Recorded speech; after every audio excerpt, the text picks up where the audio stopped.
So, if you've been keeping up with the news recently, you'll see that DOGE is gone. It doesn't exist anymore. The Department of Government Efficiency, also known as DOGE, because that's Elon Musk came up with it, so obviously we've got to give it a quirky Reddit chungus name, like Doge, like the meme, but it's gone. It doesn't exist, right? So no more Elon Musk posting about he's going to save America with this. No more finding out 10 million's being sent to Chile for gender studies classes. No more big balls. It's just gone. It doesn't exist, right? Or it's not doing anything. It's tiny. Depending on whether you're sort of in Trump camp, this was a success. It wasn't as much as we'd hoped, but it's fundamentally a success. Or if you're in the left-wing camp, you're like, this was an abject failure all around. That's not the point. That's not what I want to talk about. I want to talk about how I don't think it was meant to succeed. And I would go further. I would say I don't think it was possible for it to succeed.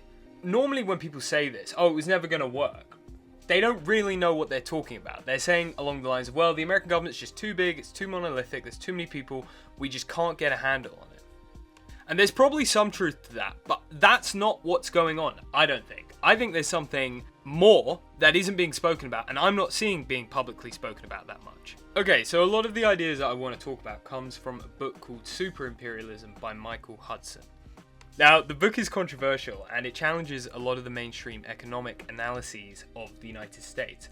But one of the more controversial elements is Hudson's take on US debt. Obviously, I'm not going to explain the whole book in full because you can just buy it, and you should, and it's a good read.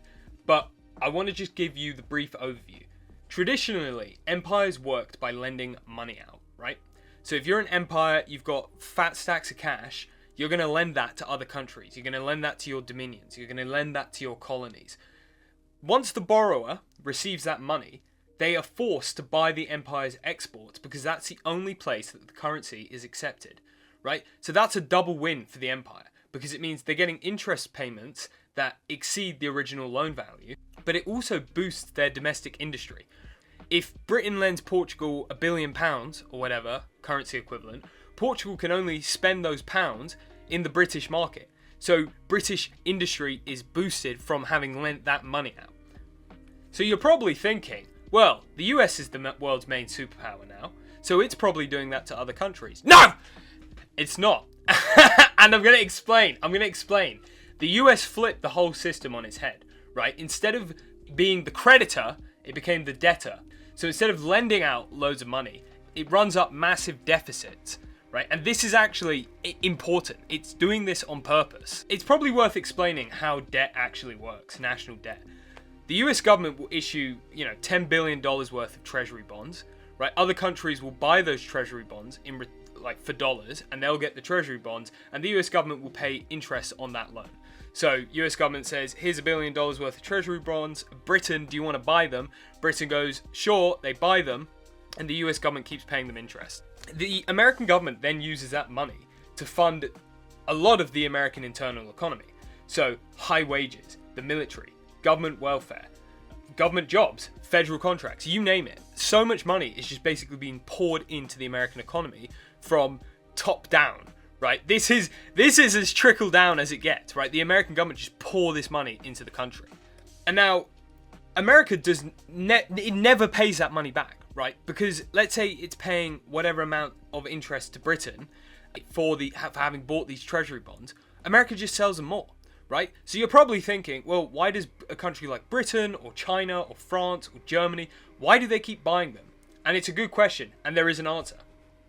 The reason why they have to lend America the money is if the foreign governments stop buying US treasuries, then the US cannot roll over its debt. And if it can't roll over its debt, then it defaults. And if it defaults, then the foreign countries holding $50 billion, $200 billion, $1 trillion in treasuries. I think China's got buckets of ducats of American ducats. Their reserves vanish overnight, right? What that then causes is their own credit rating to collapse, which means their borrowing costs explode, which means their economies tank. Okay, so countries don't actually want these treasuries, but they're basically compelled into buying them because if they stop and the US economy collapses, so do their economies. I was thinking it's kind of like if you did like a round robin on your street and you went to every house and you were like, yeah, I'd like $100 or whatever. And if any of the houses said no, you just said, well, I've planted bombs under this street, and I have a bomb, and if you don't pay it to me, then I'm gonna explode and we're all gonna die. That's basically what America's doing. And to be honest, it's really based. It's a really based system. There is a missing piece, however, which is how does America get these dollars into these countries in the first place for those countries to then buy American treasury bonds with? And this is genius. This is where the real genius gets involved, right? The US runs a permanent import surplus, right? So it buys goods from abroad. Foreign firms get dollars. Those firms convert dollars into local currency. The foreign bank ends up with those dollars. That bank must park those dollars somewhere. And where do they park it? US treasuries. There's another really critical benefit which is completely overlooked, which is America gets cheap imports for consumers. Okay, because it's not manufacturing anything in America, it's just importing it from abroad. So when some fucking yank tells you, oh, you know, American economy, best economy in the world, remember, they have a smaller manufacturing sector as a percentage of their economy than Great Britain, and we don't have anything. I think Britain's 11%, they're like 8%, right? They don't produce anything, or they produce very little. But they're still extraordinarily wealthy, and it's basically on this system. So it's in this context that DOGE was just never meant to work, right? If federal spending actually dropped, then the Treasury would be issuing fewer bonds, right? Foreign banks would be buying fewer of these bonds. The US would have less money to spend, less money would be poured into the US economy, and the whole system would just not work. So this is kind of why, at a surface level, the Trump tariffs don't make any sense, right?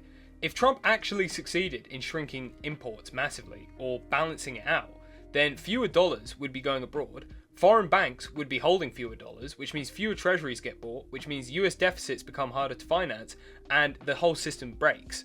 Now, I think there was a very good chance at the start of the Trump administration that they understood this, which is why the tariffs were being applied alongside these heavy DOGE cuts. At the same time, it's also just completely possible that they had no idea what was going on, because this is controversial stuff. I mean, Michael Hudson's ideas weren't necessarily well received, but they do make complete sense when you actually look into them. So I don't know. Let me know what you guys think of it. I thought this was a pretty interesting subject, because one of the reasons I think it's important to talk about these things is there's this real culture in America that you see it on Twitter, where it's just like, you know, our free market system, our model of government, everything here works, and Europe, the Euro pause, you know, whatever they're doing in fucking Europe, it just doesn't work for them. But actually, the American system is just basically built off the back of ransacking other countries' dollar reserves. And so, I don't know. I don't know what the plan is. Obviously, the big elephant in the room is, why were the European countries spazzing out about the tariffs then? And I think it's because it's the only respite that they really have within this whole system. It's like, look, we're going to take your dollar reserves periodically every year, right? So you're never going to be able to build up significant dollar reserves. In return, you will get to keep at least some domestic industry and then have us as an export market. But what the tariffs did is they undermined that. Now, I don't know if it was a bit of a Trump trying to eat his cake and have it too, but I don't know. I mean, we'll see what happens. But I don't see this as being sustainable, especially now as we enter this multipolar world. Yeah, one final thing. When you hear an American say something like, "Yeah, look, we're paying for Europe's military defense. Just look at the percentage of NATO spending." Yeah, it's being paid for by this debt, this system. Europe has its coffers ransacked, like I said. And I'm not even saying this as someone who's like anti-American. I love America. But this is a thing. But anyway, look, let me know what you guys think. We got a chill lo-fi beat in the background. So I'm going to let this play out and let some of the stock footage roll out. But that's all. Let me know. Comment down below. See you next time.